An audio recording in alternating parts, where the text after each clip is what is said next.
captain asks again, isn't glide slope working? And then notes, wiper on. Nobody responds to his query this time. The flight engineer merely replies, yes, wiper is on. Not even a minute later, the first officer asks, not in sight? The captain replies, oh, yes. The first officer then states, let's make a missed approach. The flight engineer confirms, not in sight. The first officer reciprocates the statement, not in sight, missed approach. The flight engineer says, go around. The captain says, go around. And then there's silence, save for the ground proximity warning system, calling out numbers. 50, 40, 30, 20. At 1:42 Guam local time, Korean Air 801 slams into the side of Nimitz Hill, just 3.5 miles away from the airport. Of the 254 people aboard, 229 perish. Let me ask you something about what we just read. Does that conversation seem fitting for an imminent plane crash? Why doesn't the first officer take more direct action? Why doesn't anyone tell air traffic control what is going on? How is it possible that the first officer and flight engineer can directly see what is happening and yet apparently fail to even utter a protest as the captain charges the plane directly into a hillside? The words in the transcript are translated into plain English, but there is an additional layer of context required to understand how this plane crash happened, and that is cultural context. Korean culture is extremely hierarchical, more so than China, more so than even Japan. When the first officer asks the captain, don't you think it rains more in this area here? He is trying to respectfully communicate to his superior, an elder in age with more flight hours. Bro, that's I'm not gonna die over manners. Yeah, that is pretty fucking wild. I stopped watching for 2 minutes. Is the video still about misogyny? It's just giving you, oh my god, chatters are so TikTok brain, bro. Let this fucking guy cook, dude. He's literally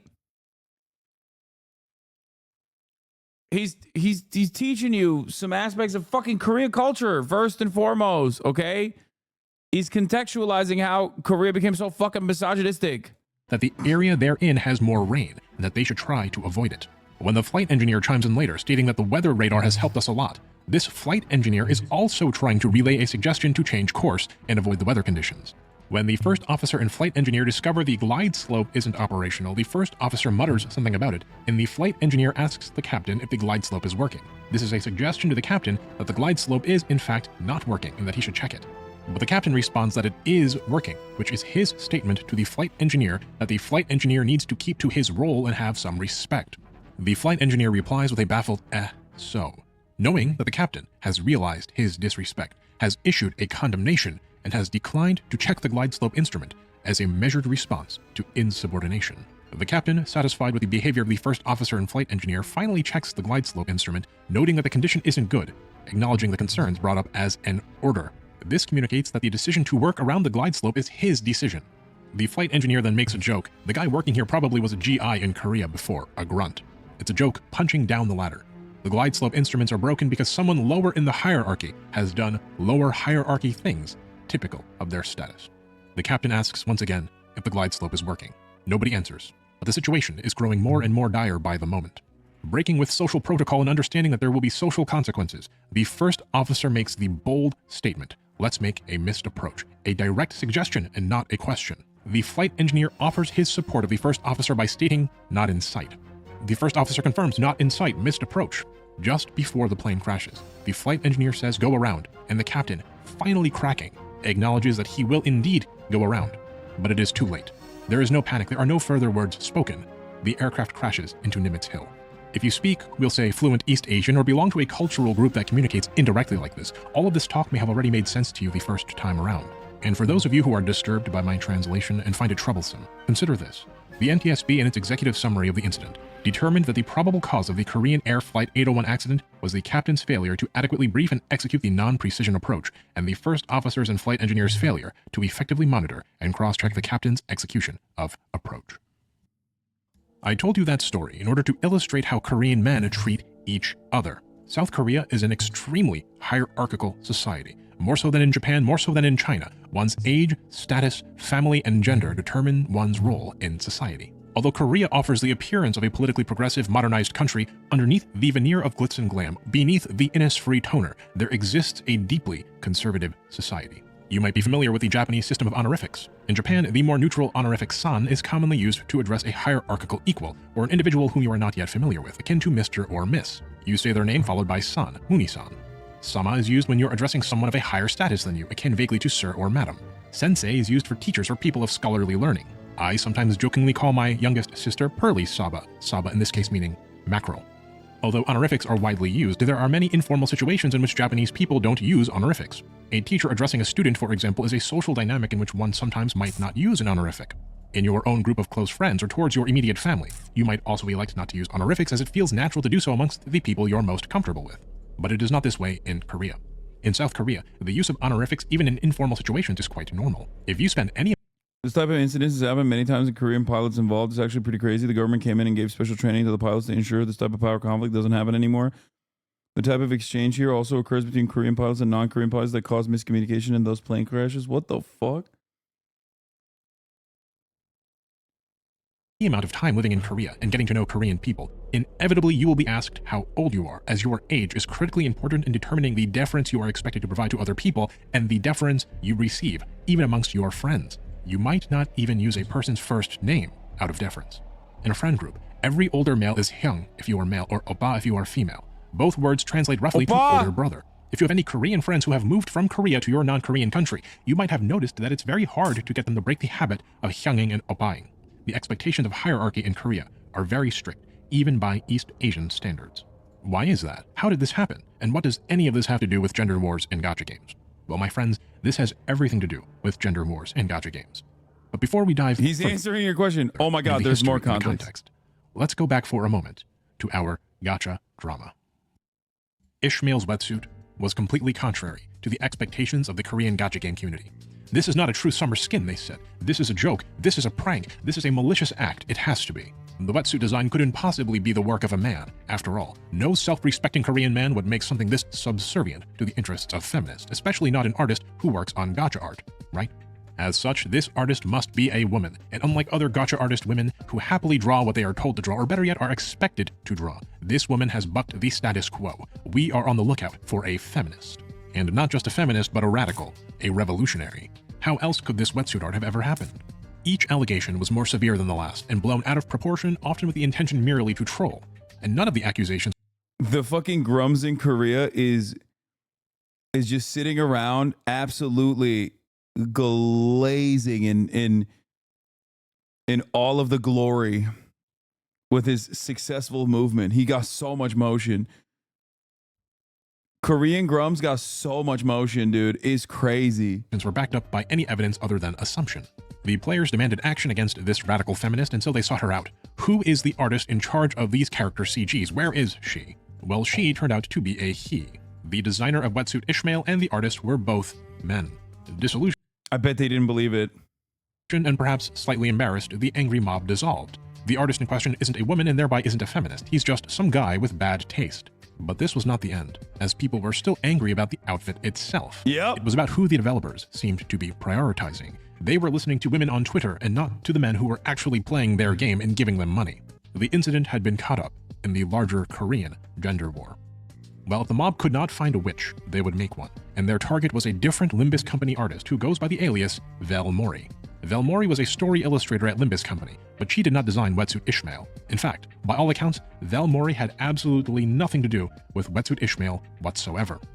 But Vel Mori is a woman, and Vel Mori had some history, deleted retweets of a half-decade-old archive from long before she had started working for Project Moon. So the angry mob had found its target, a vent for their frustrations, a cog in the machine not performing as it's supposed to. A woman who happened to be an artist working for Limbus Company, who had many years prior retweeted and then subsequently deleted a handful of feminist tweets. Even if she had nothing to do with the wetsuit, the mob argued, her radical feminism warranted her termination as per Project Moon's own stated policy. Yo, I think we need a neuter men. Like, if you behave like this online, you have to get neutered. Like, you just, straight up. That's crazy. Oh my God. Oh my fucking God. Oh my God. How are we going to fix this? Oh my God, dude, I feel like we're looking at America's future too. And in some ways, what is happening in America right now as it stands. The usual They consider this emoji a hate symbol now? This? Oh God, I'm getting fucking radfemmed. I'm getting radfemmed out the wazoo right now. Oh my lord. Oh my lord. I'm turning into a rat fam. Internet witch hunt behavior ensued. Project Moon developers received death threats and their games were review bombed into oblivion. But the situation escalated. More accusations poured in concerning Velmori's involvement in radical feminism, and as the anger boiled over, a group of Limbus Company players went to Project Moon's physical offices and issued their demands, refusing to leave until they were able to talk directly to the developers themselves. And for reasons unknown, Project Moon's developers caved and allowed the protesters into their physical offices. It was there that the protesters allegedly gave the Project Moon team big mistake. No. a list of their demands, and allegedly also issued threats of physical violence. Not long after the angry mob departed, Project Moon released a statement on Twitter apologizing to its players for many different issues, including technical errors, performance bugs, unintended nerfs, and more. The initial statement received a follow-up statement from Project Moon's director, which appeared to fire Velmori due to her ideology, and confirmed that Velmori's artwork would no longer be featured in the game. A victory for the boys. We got everything we wanted out of our capital. Yeah, they did a Gooner January 6th, dude. They did a Gooner January 6th. Oh my god. Oh my god. Bro, they're fucking feral. This is, oh my god. How do you fix this? This is crazy. Okay. I'm gonna take a deep breath here and eyes on the prize, okay?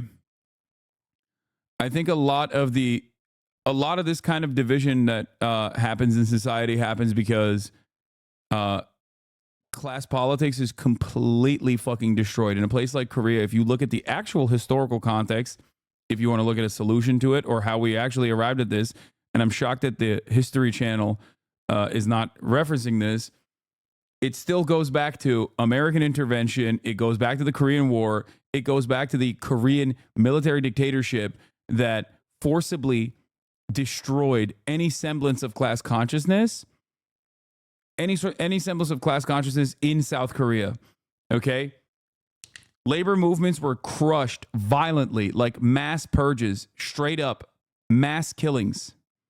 He talks about this too, by the way. Oh, thank God. Okay, I was going to say, yes, South Korea, until not that long ago, for those of you who don't know, South Korea was a fascist military dictatorship.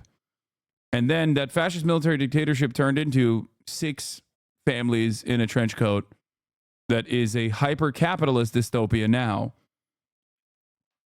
And as a consequence of that, like, beauty standards have gotten completely fucking out of control. Their work culture is insane. Their suicide rate is higher than Japan. Okay? And it is an incredibly reactionary country in many ways. And they're suffering from low birth rates, obviously. That's a major problem. It's a major factor. And I think that when your housing prices are completely unsustainable, when your housing prices are completely out of control, when you are a hyper-capitalist dystopian society where there is unimaginable amounts of income inequality, and you're super materialistic, and I don't mean like materialist in the Marxian sense, I think that you end up looking for different villains in the exact same way that we vilify, maybe not women as much. We still do a healthy number of that, a healthy bit of that, but we vilify undocumented migrants and trans people and yada, yada, yada here in this country. Like they have decided that the real villains are actually women. Part of that, I think, the contributing factor to that probably is also the military draft. That is a direct and real gender disparity, I guess, in the eyes of a lot of South Korean men. So they look at it as like, we have to serve in the military. We can't get a job without compulsory service. And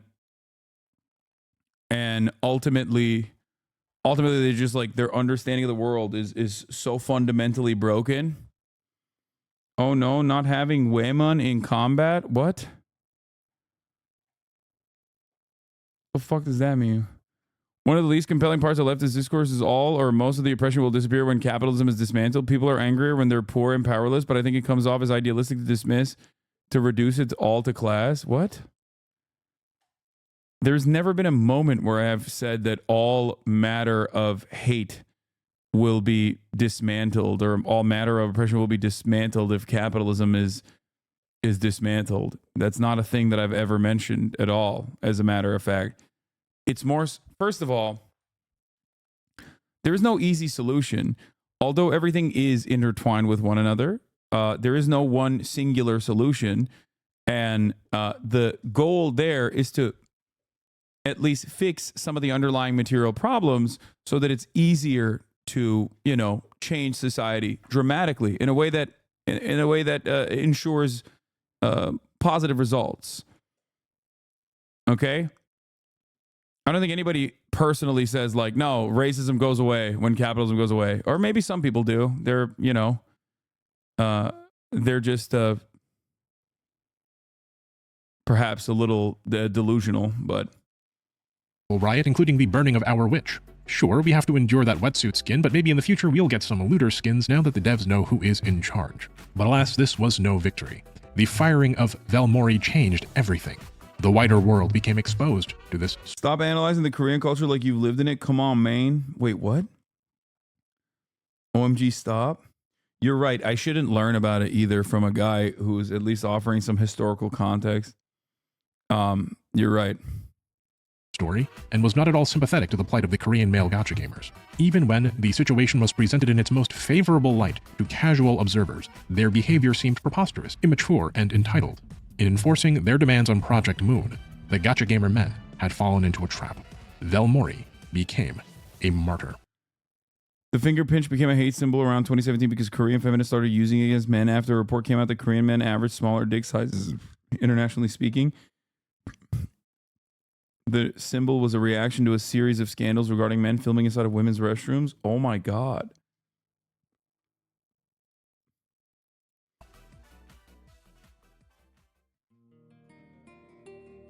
The hierarchical systems in Korea that exist today have ancient roots. These hierarchical systems began, arguably, as Confucianism crept into Korean politics and culture vis-a-vis China, starting as early as 372 AD with the founding of the Confucian Taehak school in the kingdom of Goguryeo, and continuing through the unified Silla period in the year 682, which saw the founding of the Gukhak school. Confucian schools like these became the preeminent places of learning in Korea, and Confucianism established itself as a dominant philosophy in Korea second only at the time to Buddhism. The influence of Buddhism in Korea reached its apex during the Goryeo dynasty, not to be confused on YouTube, Twitch, streaming is over. The later Goryeo kings, such as King Sunjong, seeing Confucianism's centralizing power, suppressed the practice of Buddhism in favor of Confucianism. This trend then exploded during the Joseon dynasty, where Confucianism was elevated to the official ideology of the state. But the Confucianism that the Joseon dynasty adopted was of a very specific school known as Neo-Confucianism. Now, Neo-Confucianism developed in I remember that you were talking about it with a bit too much confidence, like you know 100% what you're talking about. I mean, yes, some of the things I'm talking about are universal.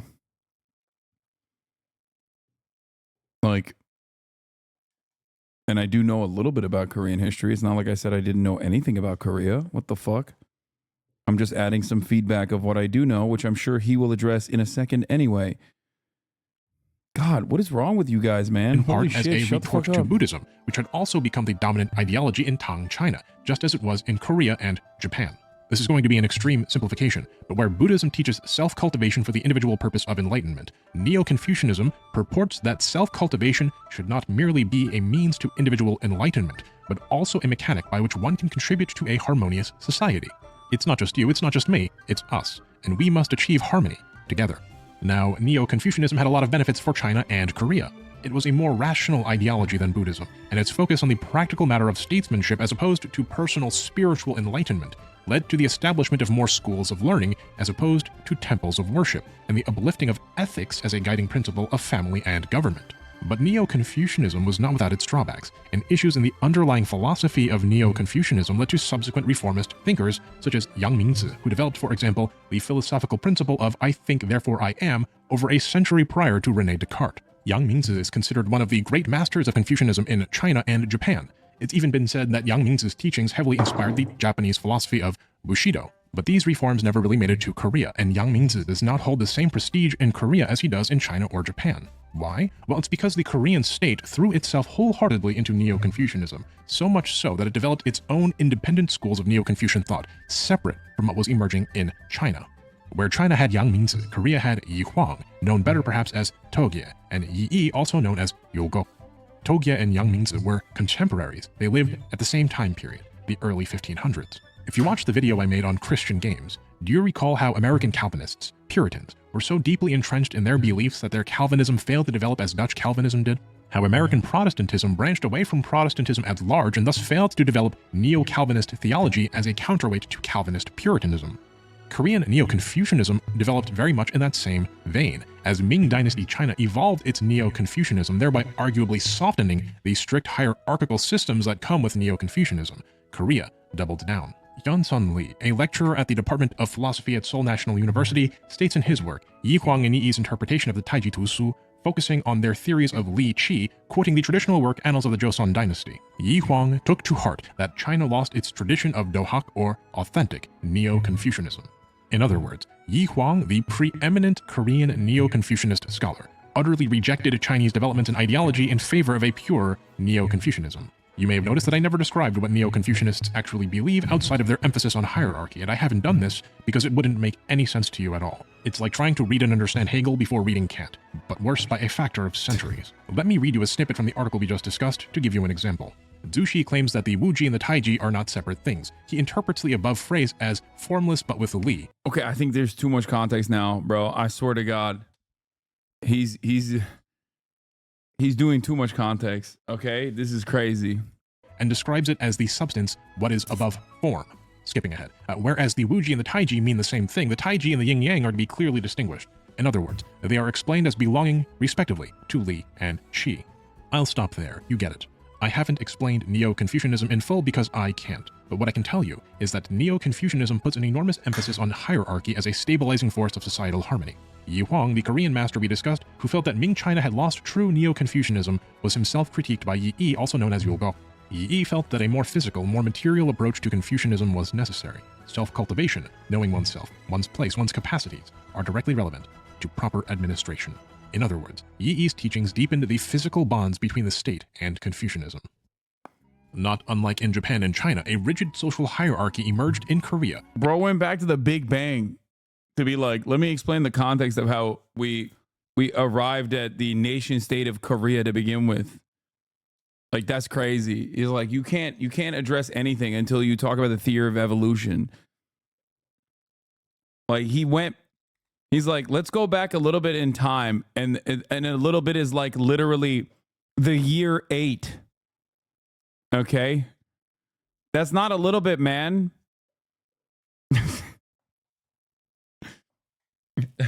What the fuck? No, he literally said 372 AD. A caste system of sorts, in which the king sat on top followed by civil leaders and military officers, then learned peoples, laborers, etc. Unlike China and Japan, however, this system was more rigid in its execution.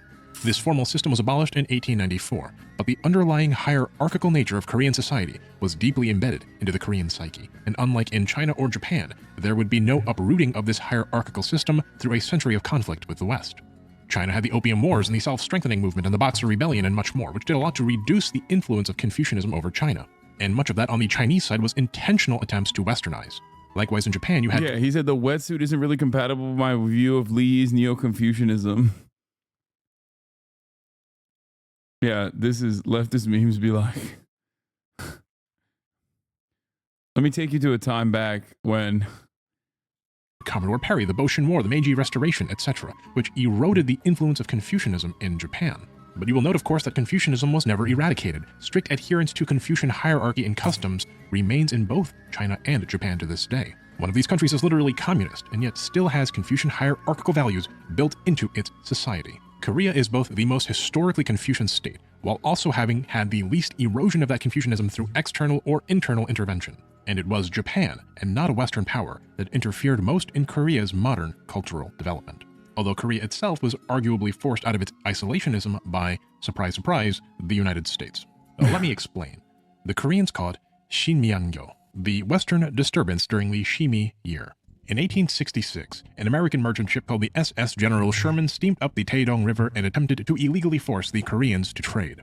After some miscommunication and ignored demands, the Koreans dispatched a naval contingent to destroy the American ship. Yeah, Westerners did that a whole lot. Including the other example that he was giving about Japan. ship and execute the sailors aboard in a punitive mission, as the Koreans thought that the American ship was actually a French ship. Look, it's a long story. The naval contingent was like something out of Age of Empires 2. 9 fire ships and a turtle ship. This fleet successfully brought down the SS General Sherman, and the sailors were captured by civilians on the shore and executed. A few years later, in 1871, the Americans dispatched a small fleet to investigate the missing SS General Sherman. The Koreans had a strict law at the time that no foreign ships could sail up the Han River. The Americans requested access to the Han River to ostensibly investigate the General Sherman, and when the Koreans said no, the Americans peacefully and cooperatively turned around and left. No, just kidding. Of course, the Americans ignored the order and steamed up the Han River. The Koreans opened fire but didn't do much damage, perhaps intentionally so. The US then demanded an apology for violating Korea's sovereignty, as is tradition. The United States gave the Koreans 10 days to apologize, and when they didn't, because why would they, the Americans opened fire and moved to capture the fortress of Gwanseong Garrison. After a substantial naval bombardment, the Americans deposited roughly 650 sailors and Marines who marched on the fortress, capturing it. The Americans fielded the Remington rolling block carbine. The Koreans fought back with primitive matchlocks. At the end of the conflict, the Americans had suffered 3 killed and 10 wounded, and had killed 243 people by the American estimate, and around also fucking classic. 350 people by the Korean estimate.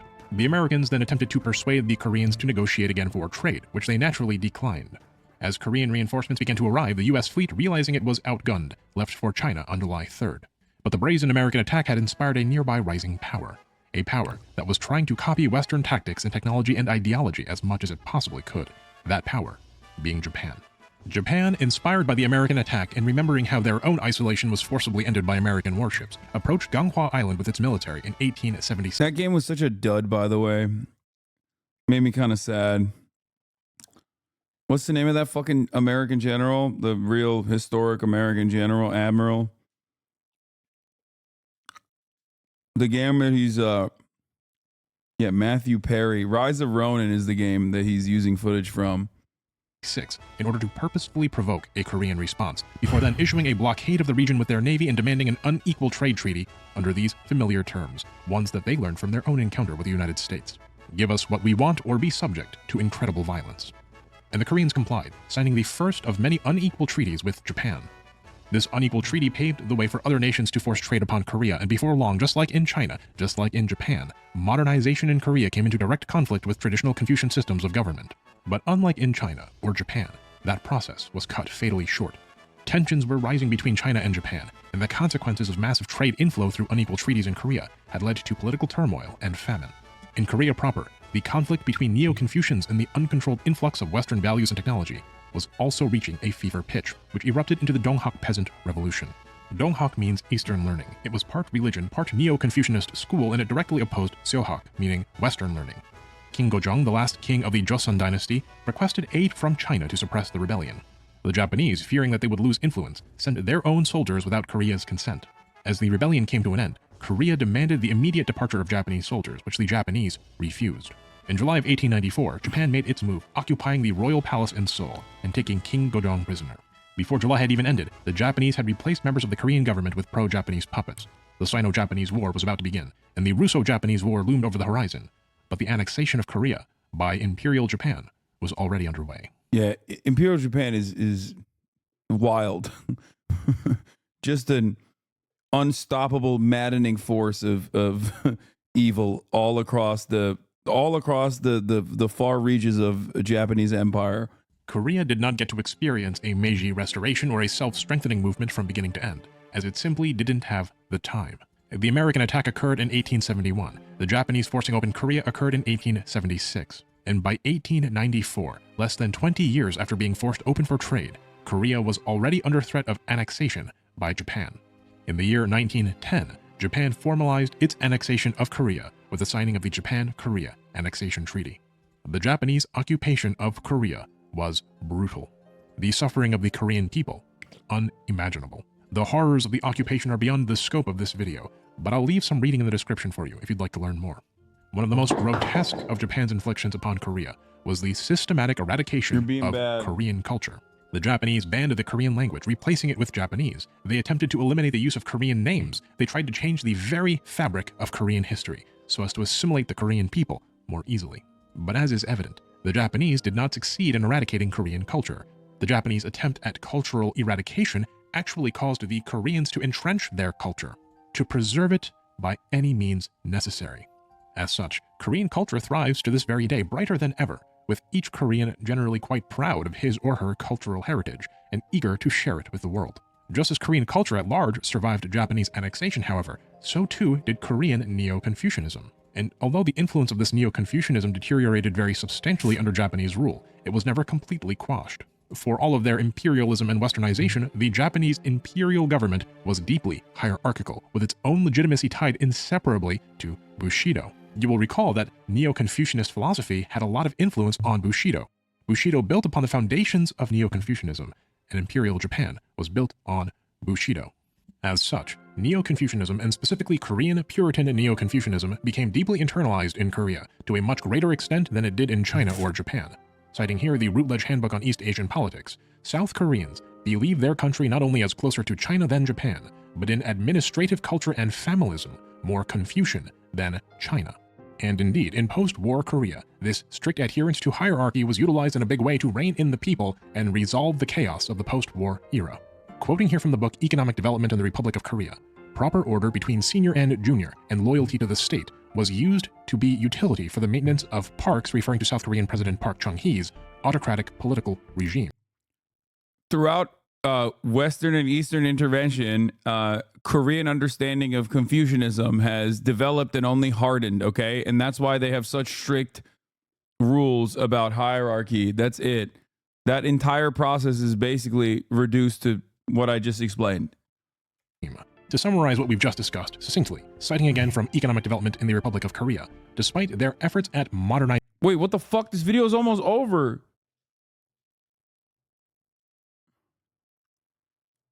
Oh my God, the actual video is part 2?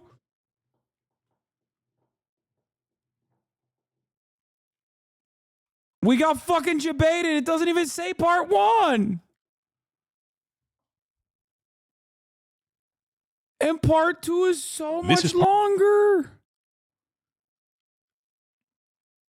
Gotcha drama in the Korean gender war. We are living in a Megalia world, the house that rebuilt, the great dictator, and I am a Megalia girl, death of Park and the modern Korean political cycle, a gotcha drama to end all others, the suffering of Korean men. And okay, I want to see just this part. It's hard. I want to see the gotcha drama, and then I want to see the suffering of Korean men. On or about November 23rd, 2023. Nexon, the developer and publisher of Maple Story, the very same Nexon who fired or otherwise let go of voice actress Kim Jae. If there's a part 3, I'm not watching this. Okay, there isn't. Oh my God, there's also an infamous 4B movement explainer from Asian Boss, which we can watch too. Released an animated trailer promoting an... No, it's actually this is super intelligent and also very good. It's chock full of good stuff. What is this? The Joker 2 movie is making Korean men angry. In Korea, it has become a trend among incels to sit in seats reserved for pregnant women as a way to show off their so-called brave anti-feminist stance on predominantly male websites. I was so pissed off after watching the Joker movie that I sat in the subway seat reserved for pregnant women. I'm so angry right now, I can't keep my sanity. When I get home, I'm going to wet the bed.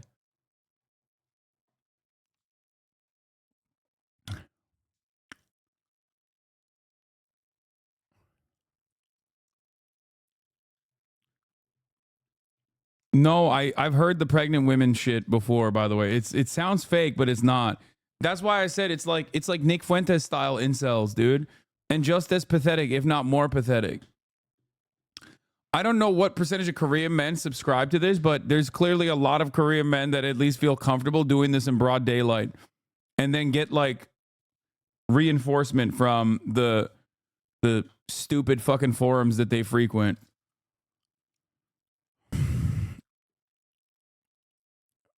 And it's weird, chat. When I tell you shit is fucked up, I don't know how to describe it.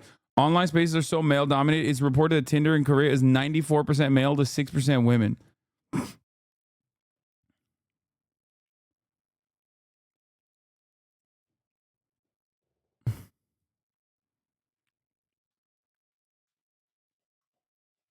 If you want to understand why like the 4B movement exists in Korea, this is it. Okay. Grindr has less than that, by the way.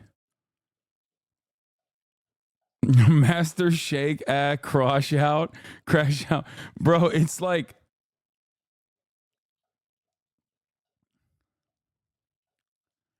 yeah.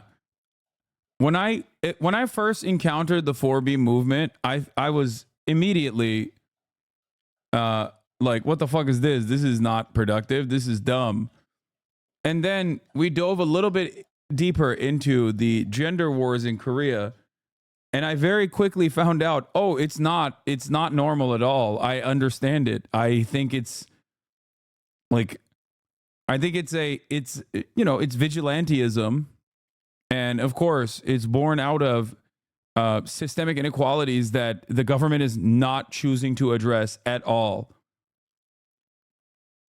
Okay, so it's like, you know how I talk about how terrorism is born out of like acts of terror is born out of like not having any other options. Like nobody wants to fucking blow themselves up. Okay, they do that because that's like the final thing that you can do where you have some sense of control over your life. Okay, where you feel like I'm going to die no matter what, and this is how I'm choosing to die. Obviously, it's not like the same level, it's not the same severity, but if society is like routinely undermining you and you are just experiencing tremendous amounts of oppression and there is seemingly no way out of it, then yeah, you're going to inevitably be like, okay, I'm just not even being around men.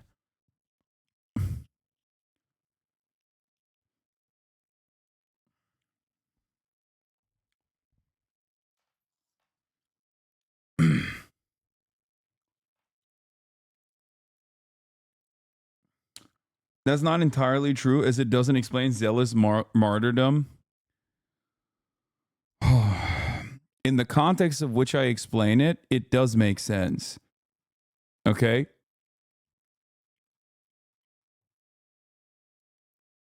You're comparing it to like a fucking incel doing a school shooting, okay? And then killing themselves. That's not what I'm talking about. Not all terrorism is a final act coming from a moment of desperation and wanting to. It's not always going to be. There's not always going to be a shit ton of logic involved in this. Okay.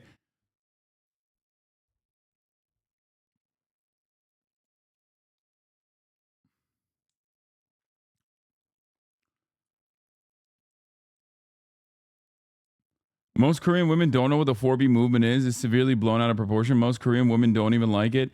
Yeah, I don't necessarily care about the 4B movement as much. I know that's like the highlight or the high note. It's the tip of the iceberg that everybody pays attention to. That still doesn't change the gender war dynamic that very much seemingly exists in Korea and is like born out of the underlying inequalities.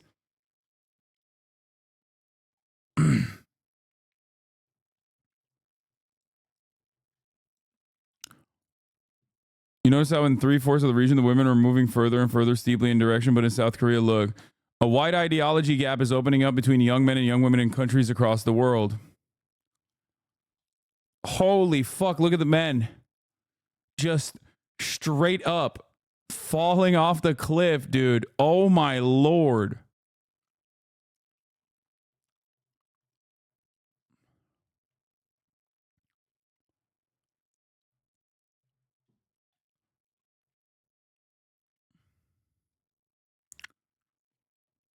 Like, I think the 4B movement is a manifestation of all the anger and resentment that people feel when they feel like the systems have completely cast them aside. Understandable, considering you have an incel president in South Korea. But having said that, there is still very much a major problem here, and I think the systems are more important to hyper focus on rather than the way women have decided to fight against it. If that makes it, or some women have decided to fight against it. Anyway, let's continue. An important new patch which remastered the game's angelic Buster class. The trailer is beautifully animated and terribly cute, but it would soon find itself at the very center of a new crisis. The Korean gacha men, still on high alert due to the recency of the Ishmael wetsuit incident, discovered a few frames of animation in which angelic Buster appeared. How's my favorite anti-Semitic doing? Hate any Jewish people today? First of all, why the fuck do you have a favorite anti-Semitic? Cry more. Red wave. I'm worn out from smiling today. Bro's a fucking Trump supporting right winger and he's over here trying to fucking call me an anti-Semite. This is what I'm going to do to him. Okay. This. I like this. This is cool. Hey, chatter. This is you. Okay. This right here. This is sick. Yeah. Go piss your bed to own the libs, dude. To be making the pinching symbol of Megalia, the little C. You can see it for one frame in the intro of the animation and once more later as angelic Buster is spinning. A firestorm erupts, and a similar song and dance occurs. This briefly visible pinching motion must be the work of a radical feminist. As like they talk about misandry as a serious subject. Oh my God. Oh my God. They're so cooked. Bro, Korean media is so cooked. Oh my God.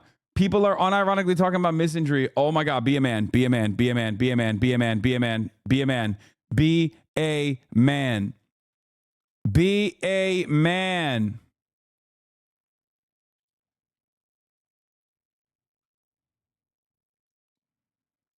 only a radical feminist would include this dog whistle, this anti-male, hate speech, slur in an animation.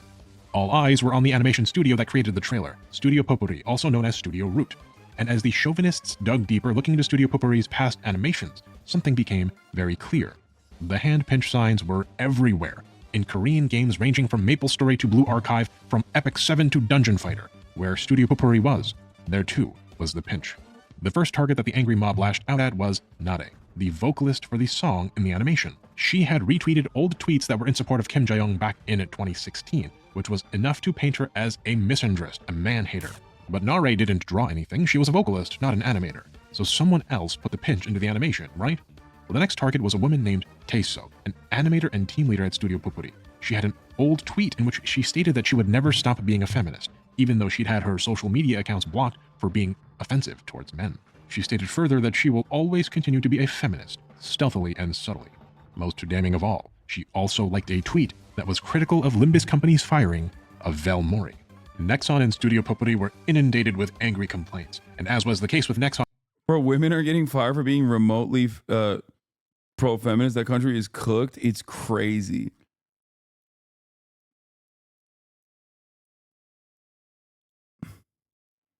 Why are you all right with chat spamming such hurtful racism against Korean men? You know the context, yet you still encourage it. Chat is mostly white. It is literally promoting racism, false stereotypes. Wait, what?